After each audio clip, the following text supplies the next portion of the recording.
ಇಹಲೋಕ ತ್ಯಜಿಸಿದ IT ಹರಿಕಾರ, ಆಧುನಿಕ ಬೆಂಗಳೂರಿನ ನಿರ್ಮಾತೃ ಇನ್ನು ನೆನಪು ಮಾತ್ರ.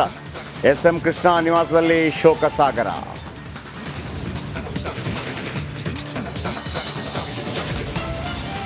ನಾಳೆ ಎಸ್.ಎಂ. ಕೃಷ್ಣ ಅಂತ್ಯಕ್ರಿಯೆ.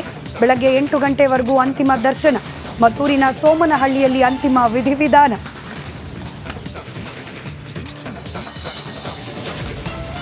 ರಾಜ್ಯಾದ್ಯಂತ 3 ದಿನ ಶೋಕಾಚರಣೆ. ನಾಳೆ ಸರ್ಕಾರಿ ರಜೆ ಘೋಷಣೆ. ಇಂದು ಮದ್ದೂರು ಶಾಲಾ ಕಾಲೇಜಿಗೆ ರಜೆ.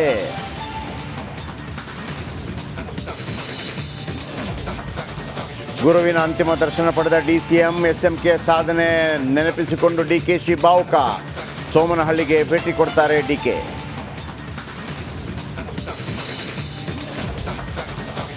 ಮನೆ ಮಗನ ಕಳೆದುಕೊಂಡು ಅನಾಥವಾಯಿತು ಊರು. ಎಸ್ಎಂಕೆ ಹುಟ್ಟೂರಲ್ಲಿ ಮಡಗೊಟ್ಟಿದ ಶೋಕ.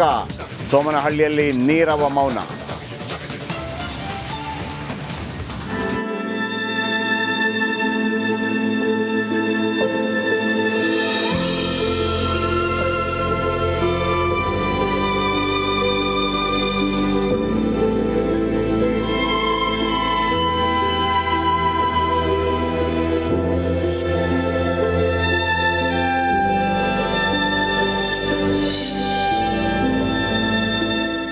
ಬಹುಶಃ ಓರ್ವ ರಾಜಕಾರಣಿಯಾಗಿ ಎಲ್ಲರಿಂದ ಇಷ್ಟೊಂದು ಪ್ರೀತಿ ಆಧಾರಗಳನ್ನು ಗಳಿಸಿದಂಥ ಮತ್ತೋರ್ವ ನಾಯಕ ಇಲ್ಲ.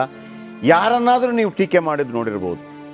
ಅದು ದೇವೇಗೌಡರಿಂದ ಹಿಡಿದು, ಕುಮಾರಸ್ವಾಮಿಯಿಂದ ಹಿಡಿದು, ಯಡಿಯೂರಪ್ಪನವರು ಇರ್ಬೋದು, ಸಿದ್ದರಾಮಯ್ಯನವರು ಇರ್ಬೋದು, ಡಿ ಕೆ ಇರ್ಬೋದು. ನೀವು ಕೇಳಿಸ್ಕೊಂಡಿದ್ದೀರಿ ಎಂತೆಂಥ ಟೀಕೆಗಳೆಲ್ಲ ನೋಡಿದ್ದೀವಿ ಅಂತೇಳಿ. ಎಸ್.ಎಂ. ಕೃಷ್ಣ ಅವರನ್ನು ಟೀಕೆ ಮಾಡೋದು ಒಬ್ಬ ವ್ಯಕ್ತಿ ಹೇಳಿ ನೋಡೋಣ. ಇಲ್ಲ, ಅದು ಕೂಡ ರಾಜಕೀಯದಲ್ಲಿದ್ದು ಅಜಾತ ಶತ್ರು. ನಾನು ಹೇಳಿದೆ, ಅವರು ಇವತ್ತು ಬಿ ಜೆ ಪಿಯಲ್ಲಿ ಇದ್ದಿರ್ಬೋದು, ಬಟ್ ಬಿ ಜೆ ಪಿಯಲ್ಲಿ ಎಲ್ಲಿದ್ದಾರೆ ಅವರು? ಇಡೀ ಕಾಂಗ್ರೆಸ್ಸೇ ಕಂಪ್ಲೀಟಾಗಿ ಆ ಥರ.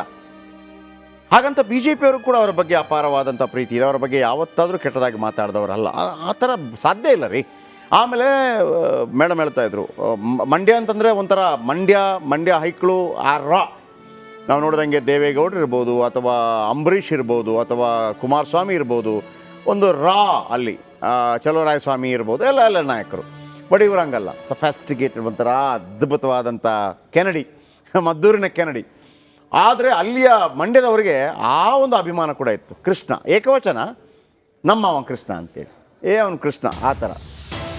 ಇಹಲೋಕ ತ್ಯಜಿಸಿದ ಐಟಿ ಹರಿಕಾರ ಎಸ್.ಎಂ. ಕೃಷ್ಣ, ಆಧುನಿಕ ಬೆಂಗಳೂರಿನ ನಿರ್ಮಾತೃ ಇನ್ನು ನೆನಪು ಮಾತ್ರ. ನಾಳೆ ಬೆಳಗ್ಗೆ 8 ಗಂಟೆವರೆಗೂ ಅಂತಿಮ ದರ್ಶನಕ್ಕೆ ಸದಾಶಿವನಗರದಲ್ಲಿ ಅವಕಾಶ. ಆಮೇಲೆ ಬೆಳಗ್ಗೆ 10 ಗಂಟೆಗೆ ಸೋಮನಹಳ್ಳಿಗೆ ಪಾರ್ಥಿವ ಶರೀರ ರವಾನೆ.